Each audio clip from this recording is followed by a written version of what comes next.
Thank you for your patience, and thanks for the other group who present before me.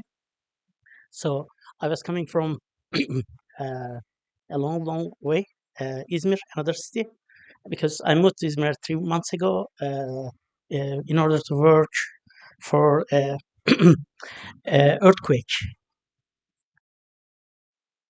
earthquake hazard risk assessment projects, and we are using OpenStreetMap and Wikidata on those projects.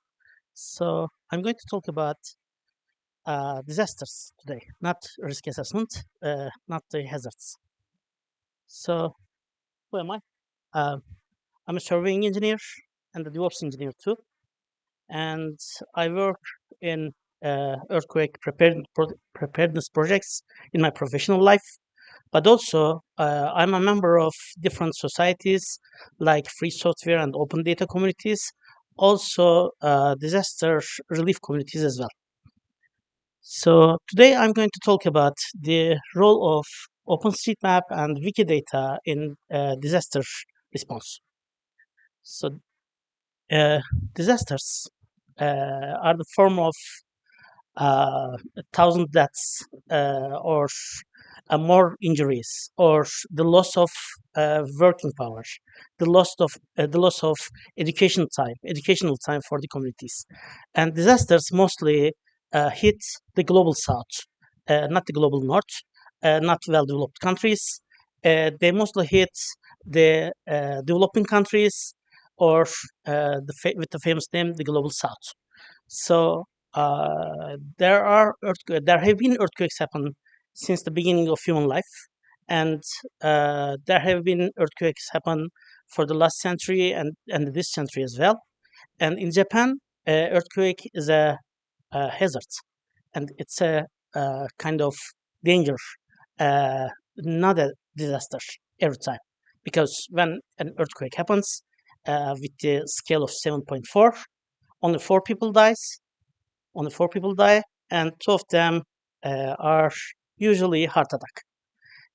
But in Turkey last year, we had a earthquake with the Syrian community here. I mean, we shared an earthquake disaster.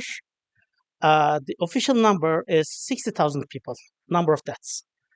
But unofficially, people afraid of the number is higher. The number was higher.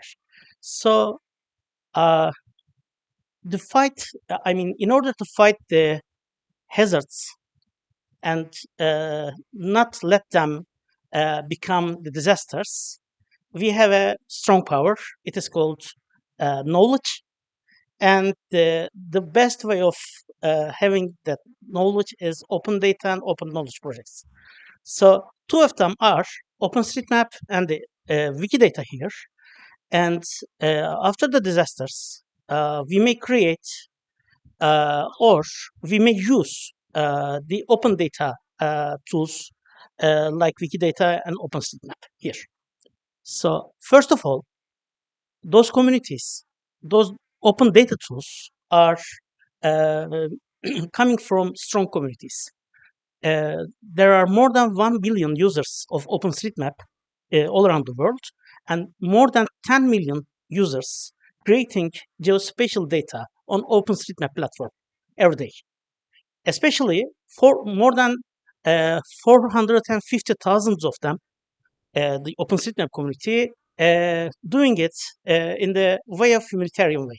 I mean, there's an organized community. It is called Humanitarian OpenStreetMap Team, and this community works on humanitarian OpenStreetMap data, and especially they are doing or creating the data or improving the data in disaster zones. So people create road and transportation infrastructure data, or water sources data, or create the base level or the base map for the disaster inventory management. So where can you establish a tent city, or where can you put the field hospital? You need a plan, and you need to plan it on a disaster inventory management tool. So basically, you need a geospatial data as a base layer. So this is a graphic from the last year's earthquake happened in Turkey and Syria. There are more than 9,000 people worked voluntarily and created the data of. Actually, it's an old graphic here because people created or improved the data of buildings, more than 2 million buildings, and more than 100,000 kilometers of roads. I mean, the street data. And as I said before, more than 9,000 people worked on that data. One of us here, Alper, he worked in the field. He worked in SAR missions, search and rescue missions, and he used those data to go to the right place to visit the right building, because we didn't have those data. I mean, the precise data before the earthquake happened, because there were a lot of uh, unlicensed, unlawful entities as buildings in Turkey's southeastern zone, especially. So the search and rescue teams, the military force, the police force, and the members of the Ministry of Health and the other teams used those data in order to help people who had that, who have those hazards and disasters. And Wikidata. So Wikidata has a potential in managing resources. So this map at the right here is, it's a query. Okay, I need to check the exact date for that. So it is the Wikidata query service visualized via the Wikidata's query service on 2018 July 14. So this is the very well classification of different disasters, natural ones and the human-made ones here. It will help you to put the resources in a better way of logistics after the disaster happened. So it will help you to focus on where to go, what to do. So this is our real power, one of the tools of the real power against the disasters. Also, also, it will help you to identify the available resources. So if you know how to write some SparkWell, it will help you after a disaster happen. So there are a lot of real world examples actually. So everyone, if someone knows about the HUT humanitarian OpenStreetMap team, the HUT project started with the 2010 Haiti earthquake. After the earthquake, people tried to help Haiti. People tried to help, and people tried to manage the disaster zone, but there were no geospatial data. I mean, the current data. So people went to Digital Globe, and then they they gave the current uh, satellite imagery for the project, and 17,000 people all around the world came together and mapped Haiti's infrastructure in 8 days. This is the power of people, actually. I mean, it would take like $1 billion, and it would take more than 5 months, but it took only 8 days with the help of 17,000 people all around the world. So after that, uh, the last week I have checked the HUT's website. There were like 16,000 projects happened since the 2010 Haiti earthquake, and they have been focusing on 5 different topics. One of them is disasters, and the other one is the gender equality, and the other one is the migration, and the other one is the climate justice, and the other one is poverty. So if you can go to the HUT's website, you can check those projects, and then you can interfere with one problem of the planet.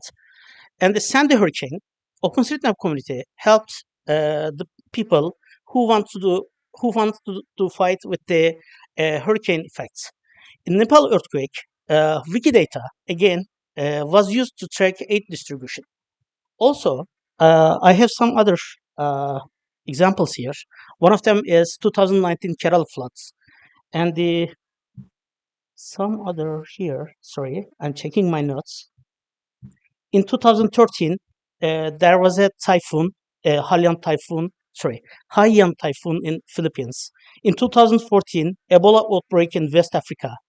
Uh, in those two events, in those two outbreaks and the disasters, Wikidata helped people to monitor medical supplies, the personnel, and other critical infrastructures and the critical resources too. Also, we all lived the 2020 COVID-19 pandemic, and Wikidata has been used to track vaccine distribution and hospital capacity too. So, these are the examples, real-world examples of OpenStreetMap and Wikidata. But uh, those tools need some improvements in some cases. For example, if you put the OpenStreetMap data or the Wikidata, the result of the Wikidata query on your QGIS platform, you can easily uh, define the way you need to do. And also, you can use the other tools like Open Aerial Map, and then after the flight mission with a drone, you can upload your orthophoto to your Open Aerial Map account, and then it becomes an open data here.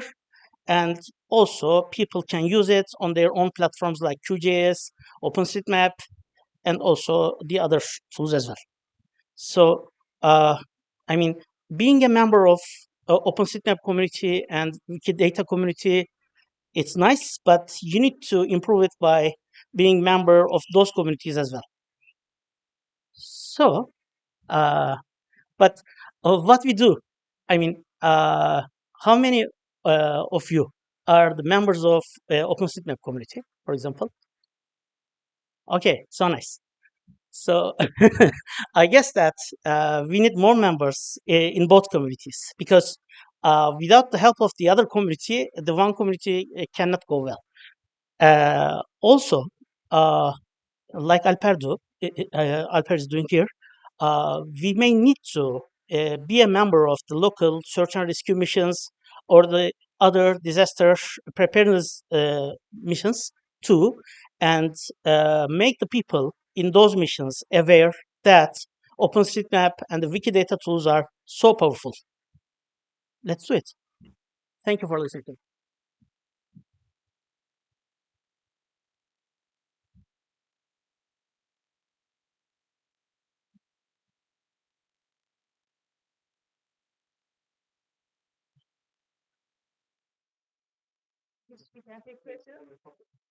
Sure. If you wish, we can take questions for 5 minutes, and I will call Yolanda.